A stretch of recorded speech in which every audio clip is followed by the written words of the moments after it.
Isn't this so peaceful, so serene? It's so still, it's so quiet. Stop! We get it. Stop. Yeah, it is actually pretty chill here. I'm chilling like crazy. Have you guys noticed how many video games have some kind of fishing mechanic in them? Like, it's kind of crazy. There's a lot of games that have fishing in them. But if you think about it, it kind of makes sense. I mean, people have been fishing for a long time, a very long time, which kind of helps make it an easier concept for most players to grasp. Most importantly, as you've already established, it's really chill. I'm chilling so hard right now. Like, you guys have no idea how hard I'm chilling. Video games can get hectic. Constant noise and action can be mentally straining on the player, even when they don't know it. So it's important to have a moment of peace and quiet and stillness and serenity in between to break up the noise. A fishing minigame, for example, can fill that gap perfectly. It's quiet and still, but it's still engaging enough to keep the player from getting distracted or bored. If you don't pay attention, the fish is going to get away from you, okay? You got to lock in and... You know what I mean? But these are gamers we're talking about, okay? Hardcore gamers, alright? They don't have time to chill. They are busy gaming. How does one motivate a hardcore gamer to slow down, stop killing people for just a second, and catch a bluegill or a perch or two? I can think of two main methods you could use to get a player to chill out and slow down. You could give them a checklist of a whole lot of fish and maybe a cool reward that incentivizes them to complete that checklist. The other thing you could do is you could make a threat on their lives. The main reason that human beings started fishing in the first place is because we were hungry, like starving to death. And you know, the rest is history. Fish is brain food. Eating fish accelerated the human brain, yada yada, skip a few thousand years, and now we have Metal Gear Solid 3 and Samsung Galaxy S4s. Can you just imagine that if we didn't eat fish, we wouldn't have Metal Gear Solid? That's crazy. As you can imagine, and as you may know, most survival games have fishing as some kind of food source. For example, you could go fishing in the forest instead of chasing a deer around in circles. Or in Subnautica, a game in which fresh drinking water is hard to come by, you could catch fish that do anything from give you food, but also be a source for fresh drinking water. I mean, when I said survival game with fishing as a food source, there's probably 100 that came to your mind.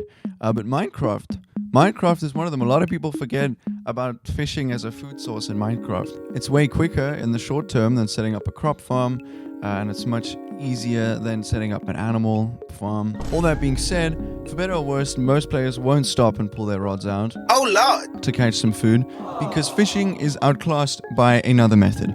That other method also being fishing, but fishing like this, like a barbarian. For some reason, this is better in every single way. You don't have to craft a fishing rod. It's much quicker than catching these fish individually, and the fish respawn like constantly. You kill all the fish in the river and there's going to be more fish there next time you come. Whereas like if you kill all the cows in the area, you feel like you're never going to see another animal again for the rest of your playthrough. I don't think this is what Mojang intended. It feels a little bit broken. I know that there are incentives to use a rod. You do get loot if you're lucky, but that loot can be found in other places. It's not like it's a fishing exclusive loot. And then you even need to enchant a rod, so it's kind of just like a whole bunch of hoops you have to go through. And I think just the one way to fix this, just to balance it out, is just to make the fish swim away from the player.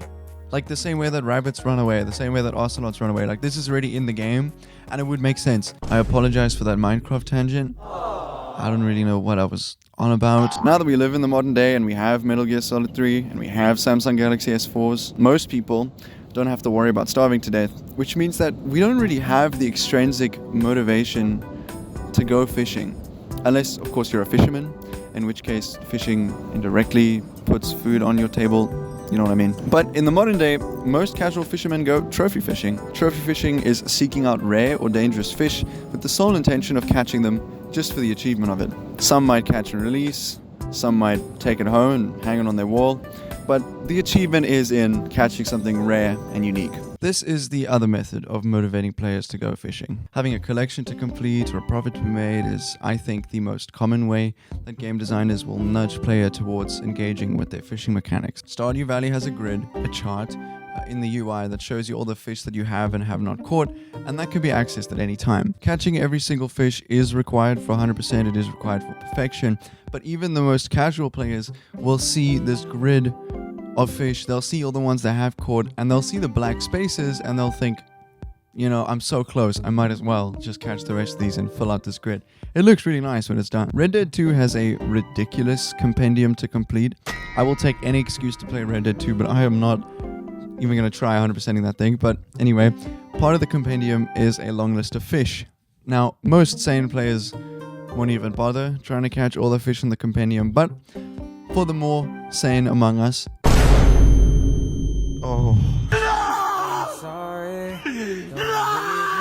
That was real. We live in a society. Anyway, for the more sane amongst us, there is a list, a set of legendary fish that the player can catch, which provide a challenge, and it's not too daunting. Ocarina of Time has a little fishing zone in Lake Hylia, where your goal is basically just to catch the biggest fish possible. There's a whole little fishing minigame in this game. It doesn't really contribute much, but it still adds to it. I think it's cool. But in terms of getting the player to complete a collection, I think that Animal Crossing New Horizons does a really good job. Anyone who's played this game will agree that the aquarium is such a lovely space to walk through. The music, the vibe, the lighting, the layout, it's all just like begging you to donate as many fish as possible, even if it's something that could make you a hell of a lot of bells. It's more fun to put it in your museum so you can see it swimming around. A collectathon can easily seem like a chore, but with the right presentation, I think it kind of turns it into a really fun side project. And then you have games where fishing on the side is a source of money for the player. There's a lot of overlap between the two. Pretty much every game I mentioned before also allows you to sell those fish for a profit. I mean, if you want to talk about fishing as a means to make money, those of you who played Red Dead Online on day one, only the realest of real remember this. The meta for getting fish, before they added any missions, any content that made it easy to get money, the meta was to catch as many salmon as possible in a specific part of a river and just sell those over and over again. And I think you could only carry like 10 fish. So you'd catch 10 salmon, go to the store, sell them, and then come back and catch for like $25 each round. Dude, I'm so nostalgic for like early Red Dead Online. I don't know why. I think it's just... It was a simple time. It was a simple time, and we're all on the same level. I played the fuck out of that when it was new. I can hear some of you screaming. What about this game? What about that game? Stop screaming. I don't like that. I'm getting there, okay? I'm getting there. I have saved this last part for fishing games. Games that are about fishing, first and foremost, nothing else. There are a lot of fishing games. There are so many that I could talk about. I'll be honest, my main inspiration for this video was fishing minigames. I don't really have any crazy connection to any fishing games in particular.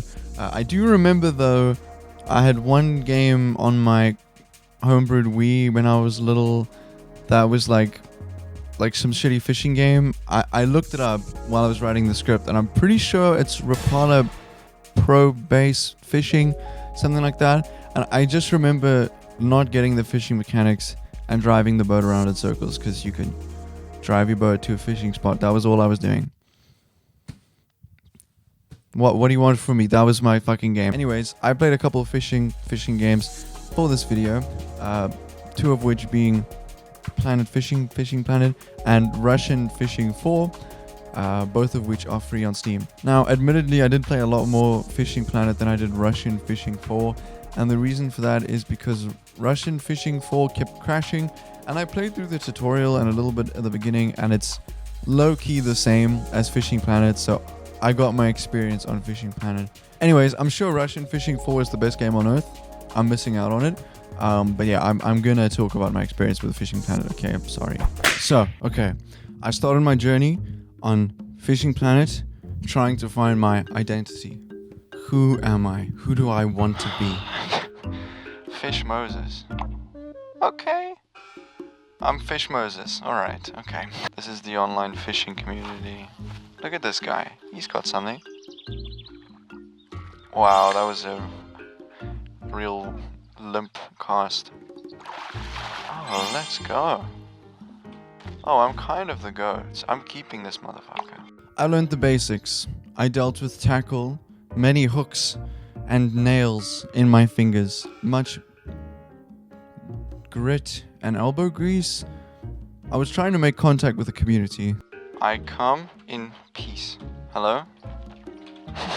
Shut the fuck up. Oh, look at this guy dangling his shit in front of me. And I was fading. Okay, no one was talking to me. It was like talking to a brick wall. Like a gift for the guy who's talking to the brick wall.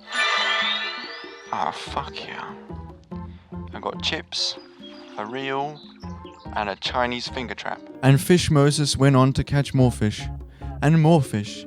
Okay, to be completely honest, this is like a glorified mobile game. Like, holy moly. The advertising in this game is hectic. Like, it's free.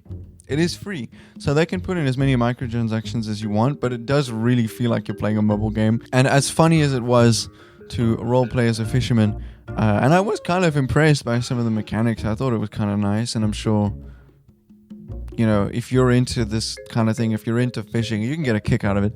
But I don't think I'm going to be replaying it anytime soon. But any of you are looking for a fishing itch to be scratched, Fishing Planet is fine. Okay, it's okay. I also replayed Dredge, which is a game I've played before, back when it was new-ish, and I didn't really get into it. I played a couple hours of it and I enjoyed myself, but I didn't really play it much beyond that, because I think a lot of the draw of the game is the narrative and all the little notes and logs, but I've got a pea brain, so I didn't read that much of it, so I kind of lost interest. But aesthetically, it's really cool, and I did watch a couple lore masters explain the story of the game, and the Lovecraftian horrors is pretty cool.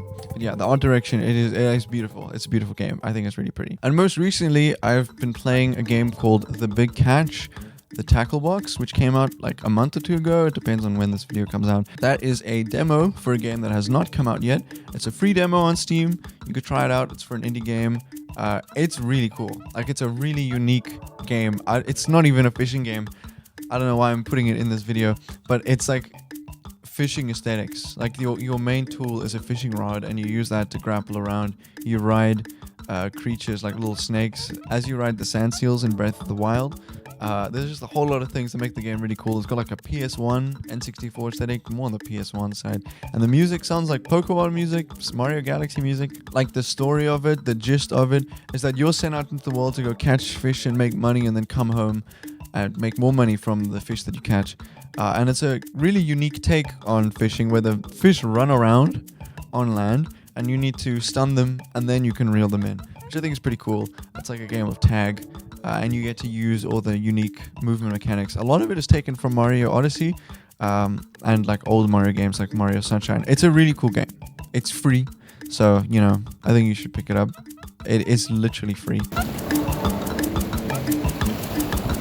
In conclusion, a lot of games be fishing, and a lot of gamers be fishing, and it's kind of obvious why. I'm chilling so hard right now. I've never chilled harder. The real question is, why would anyone fish in Skyrim?